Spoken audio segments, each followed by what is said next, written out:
Hi everybody, paulpancake here. How are you guys doing? Welcome to another speed build on my channel. Thank you so much for joining me today. I hope you guys are doing well and you look absolutely stunning as always. And as you can see, we're doing a face cam with today's speed build. I know it's been a while. I don't know what came over me. For some reason, I was just feeling myself. As you can see, today we are building another snowy escape build. I told you guys that I still haven't run out of ideas and I still haven't, I don't know if there will be more snowy escape builds coming up, because I not only have a lot of snowy escape ideas, I have a lot of, well, other speed build or like build ideas as well. And yeah, I guess we'll just see about that. But for now, as you can see, I'm building this kind of narrow, thin townhouse in one of the neighborhoods in Mount Komorebi. And basically what I wanted to do with this one was this underground garage sort of thing. It's not a real garage because in the end we don't really end up using it as a garage. Obviously we don't have any cars in The Sims 4, so it would kind of be a waste of space, especially since it's like a thin house, a thin townhouse. And yeah, as you can see, I used that door that we got from Snowy Escape as kind of a garage door, and I tried to make that little path that heads down to the garage door. I tried to kind of fence it in with those brick walls that, or are they brick walls? Like concrete walls? I don't even know, like those walls that we got from Basegame Debug. And I put that there and it fit perfectly, and to hide like those sort of gaps that just come with the terrain manipulation, because unfortunately we can't really do it otherwise. I just used a lot of plants to hide that up, and I think it worked quite well. It's a little too many plants for my taste, to be honest, and I know that I love landscaping and I love going overboard with landscaping, but to be honest, like, it was a little too much for my taste for this build, but I just had to do it just so we were able to hide basically the mess. And as also what you can see is that I'm using these very bright wooden swatches on everything that I'm adding to the house, and that's going to change because I actually decided to kind of turn it around and make it dark brown, because I asked so many people, because I just couldn't decide what to do. I asked you guys on Discord, I asked some of my friends, I asked some of my friends' family members basically, because I just didn't know what to do, and I chose in the end to go with the darker wood tones, which we're going to, I don't know, like change almost like in the middle of the video or something. But yeah, here I'm just trying to figure out the general shape of the house. I didn't want to make it too boring. I of course looked up some reference pictures, and in the end what it kind of became was like a mixture of all of them, if that makes sense. So yeah, I also used some tool mod. Like as you can see here, I'm trying to put that little detail onto the front of the home. Like I'm using that wall decoration that we got with Snowy Escape, and I sized it up, and I am going to turn it in a second with Toolma, or like rotate it better. And I think, I might have cut that out, unfortunately. Yeah, because obviously I always cut my speed builds. If you didn't know, usually, I don't know, I feel like this build kind of like, I don't feel like, I know that this build took me like 5 hours. And of course, you guys don't want to see me, like, you don't want to see 5 hours of building this. So I'm basically just showing you the best parts, the juicy parts, if you know what I mean. And yeah. Basically, I ended up cutting out a lot, and I seem to have cut out the tool mod action I did on these exterior details. But basically what I did was I rotated them with like about 90 degrees, and that way they're sort of like horizontal lines and not like these vertical lines that they are originally, if that makes sense. And I thought that was kind of a cute detail. I saw that on a reference pic on Pinterest, and I wanted to do it too. And yeah, so slowly the shape of the house is coming together. And another thing I wanted to say, I'm talking a little bit toned down right now because it's actually in the middle of the night. And I don't know, for some reason I just decided to do this now. I was like I said, I was kind of in the mood to do this, and because I want to do more of these face cam videos with you guys, and I hope you guys approve of that, because I don't know, maybe you're just like, girl, I don't want to see your freaking face, I just want to see you build something. Feel free to tell me in the comments. And yeah, I just thought that it's kind of cool because it feels even more personal, you know, like I don't know, like in the last few days or like weeks, I've been so amazed that I'm actually seeing people use my builds, and I don't know, it's just so amazing for me that I can like do all of this and you guys actually use them in your gameplay. And that is like a super amazing personal touch that the Sims community has, and like content creators such as me and players have, which is just amazing. And I thought like adding a face cam to my videos may be like the next step to make it even more personal, because I don't know, like I'm having the time of my life with YouTube right now, to be honest. Like I never had so much fun producing content. I'm trying to put out as many videos as I can because I have so many freaking ideas. And yeah, I should probably talk about the build more. So basically, I used that, I wanted to talk about the basement, which is not really the basement, it's actually the first floor, but whatever. So I initially wanted to not furnish the basement and to just make it decorative for the garage door. But then I realized, okay, why not use that space? So what I basically did was draw out a floor plan there. The little part with the garage is just kind of an area that is not accessible. I just made that non-usable because it didn't really make sense, and I actually put a platform in there and sized it up as much as I could, so it basically doesn't even look like a room, which is kind of a cool feature.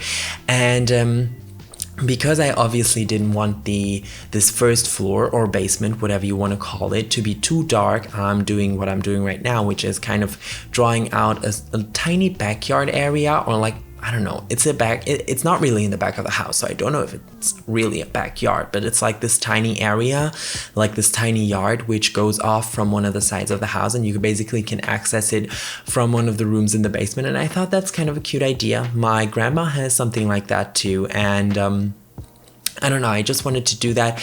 It gives the house some character, and in the end it doesn't even look that thin. I know I'm calling this a thin townhouse, and it may be one, but I've definitely seen thinner ones. Like, and obviously I'm not the first person to build something like this, especially with Snowy Escape coming out. I think I've seen so many people do this.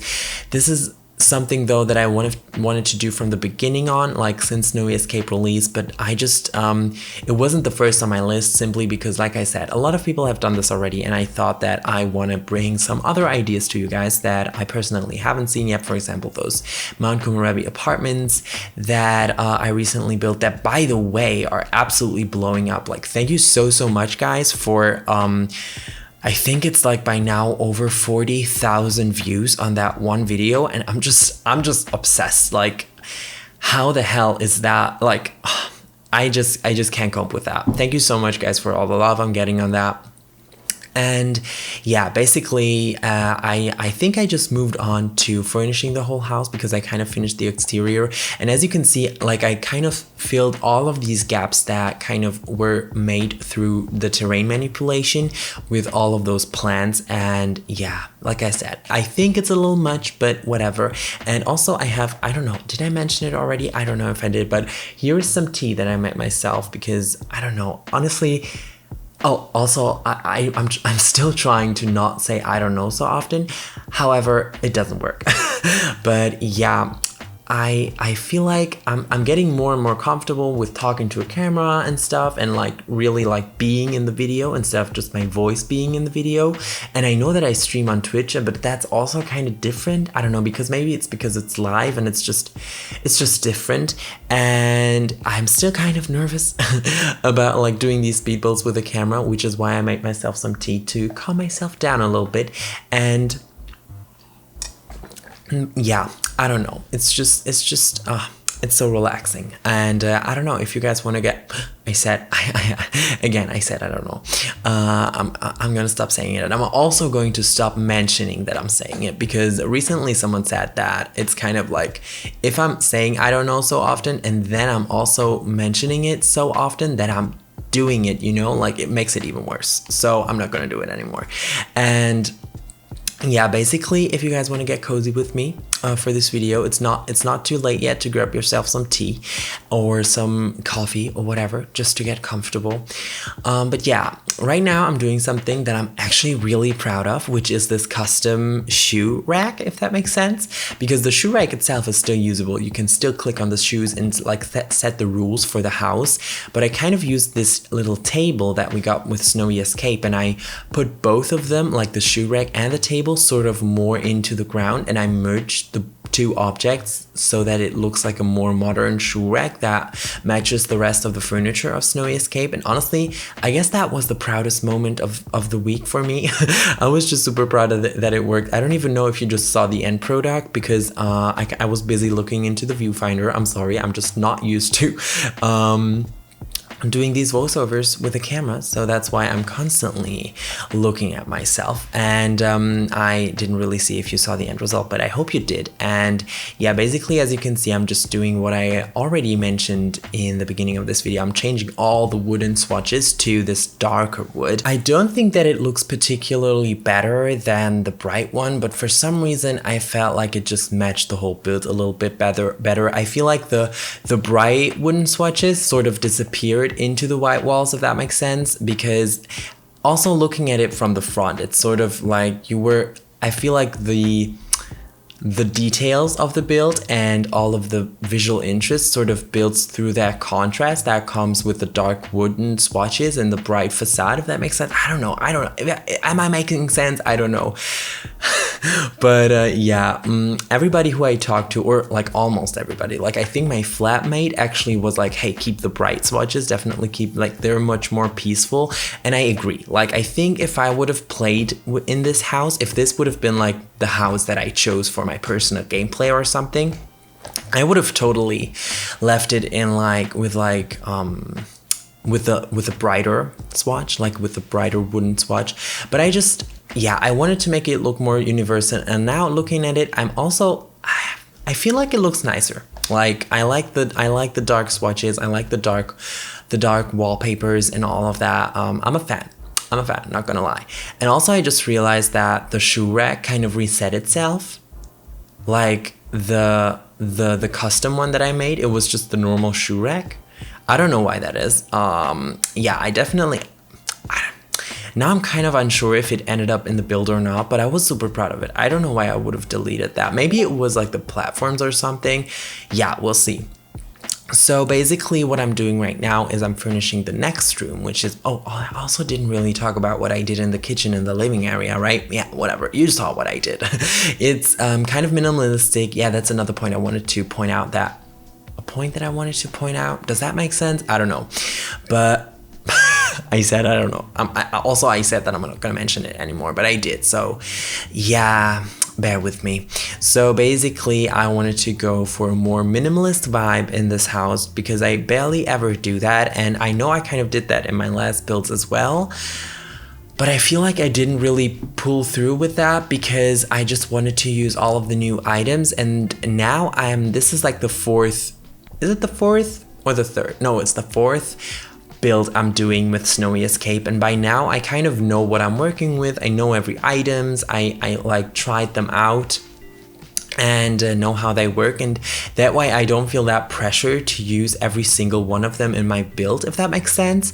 So basically I try to really see where something, I just tried to keep it minimalistic. And the funny thing was that I actually expected it to be easier because you kind of have to place less objects. I guess that would make sense, but it was actually not that easy, just because you really have to think if the object makes sense at the spot where you want to place it, and if it's too much, if it's not too much. So yeah, I really wanted to do a minimalistic vibe. Also, a viewer recently commented on my video that they would love to see something more minimalistic, so that's also something that motivated me to do this. And I guess considering gameplay, it also may make sense, because this way you can like move in a family, or like move in a family for vacation reasons, like a family that doesn't live there, but just if this is like their travel destination, they could just, I don't know, it doesn't look as cluttered and as lived in, which is usually the case for like rental homes, which are like, I mean like Airbnb homes and all of that. So that's also kind of the vibe I wanted to go for. And yeah, Also, as you can see, I left in the bathroom, but don't be aware, this is the only like bathroom I'm gonna like leave in the build. Also, this small toilet room, I don't even know what to call it. Like, toilet room sounds super weird, but it's what it is. Like, it's a toilet room. I also left some bits and bobs of that in because I kind of wanted to show you what I did, because it's normal in Japan, as I was told, to have these rooms separated from each other just for efficiency, which absolutely makes sense in my opinion. And what I decided to do was basically, because we don't have a powder room or something like that that is like accessible to guests on the first, like on the real first floor, you know, where you come in, like the floor you're on first if you enter the house. I thought that it's okay to put it in the basement and it's like accessible from the hallway. So it's basically, it could be like the room that the person uses that lives in that little guest room I built there. Well, if the person lives there, it's not really a guest room, you know, but like, you get what I mean. Like, it could be an ensuite, but it could also be like a toilet slash shower area that is like accessible for guests, or for like, yeah, basically for guests. And I also put like that little desk into that room because I feel like a lot of people, like, I imagined people living here which are like a couple and maybe they plan on having kids, but for now they only use that spare room in the basement for like an office area and a guest bedroom. And yeah, that's basically the plan I had, and I thought it made sense to add like an office area there because a lot of people do that. Like, a lot of people use their guest bedrooms as an office at the same time, which makes sense for me. So that's why I wanted to do that. And yeah, that's about the bathroom situation. The bathroom situation upstairs is a little different. So basically I built an ensuite for this master bedroom that I'm currently building, which is actually a huge bedroom, considering the size of this house, which really isn't that big. And I even managed to fit in a fireplace. I don't know, I felt like it was just fitting, and I like the vibe of that bedroom a lot. Yeah, and it has an ensuite, but the ensuite isn't actually separated. So basically the toilet and the shower is in the same room. Now, I don't know if that is something that happens in Japan. I just thought, because this is not really accessible for the public or for guests anyway, this is really just the bathroom of that couple. Like, dividing those spaces would make them even smaller, and I wouldn't have been able to fit in like a bathtub and a shower, and yeah, basically all of that. And I really wanted to do that, so I thought I'm gonna merge them. Like, I'm not gonna separate them. I don't know if it makes sense. If some of you guys know, then feel free to tell me in the comments, because you guys always give me amazing comments. I recently got like a super long comment which kind of educated me on the way how like Japanese architecture works and stuff, and it was super interesting, and I was so happy to learn about it. And I know that it's not your responsibility to educate me on those matters, and I should probably do it myself, but I don't know, I guess you never really stop learning about things, so I'm always super thankful if some of you guys give me tips or ideas and actual facts on how stuff works in Japanese architecture. Also, as you can see, I'm doing the little doorbell thing. I did that in one of my recent builds, and you guys were like, I don't know, you loved it. And I think one of the comments that mentions the doorbells under the Mount Komorebi apartment videos is like one of the most liked comments on my video. That kind of showed me that you like these kind of details, and I thought, why not add them here as well? So I added this little doorbell with a little name tag. I thought that would be kind of cute. And yeah, we're heading towards the end of this video. I'm just building this small little Zen garden on the little roof garden area that I built, because we don't really have a backyard or something that we could visit. So I wanted to build this roof garden where you could basically sit together with your friends, look at that little Zen garden. I thought that would be kind of cute. Anyway, thank you so much again for watching today's video. And if you liked it, then feel free to give me a thumbs up. And if you haven't subscribed yet, then feel free to do that as well and become a member of my little pen cult. Also ring the bell so you don't ever miss a video of mine. And if you like watching Twitch streams, I stream on Twitch every Tuesday and Saturday, and would love to meet you guys over there. And yeah, I have all my socials linked down below in the description. I'm gonna stop with the self-promotion now and wish you guys a great rest of your week, and I hope to see you next time. Bye everybody.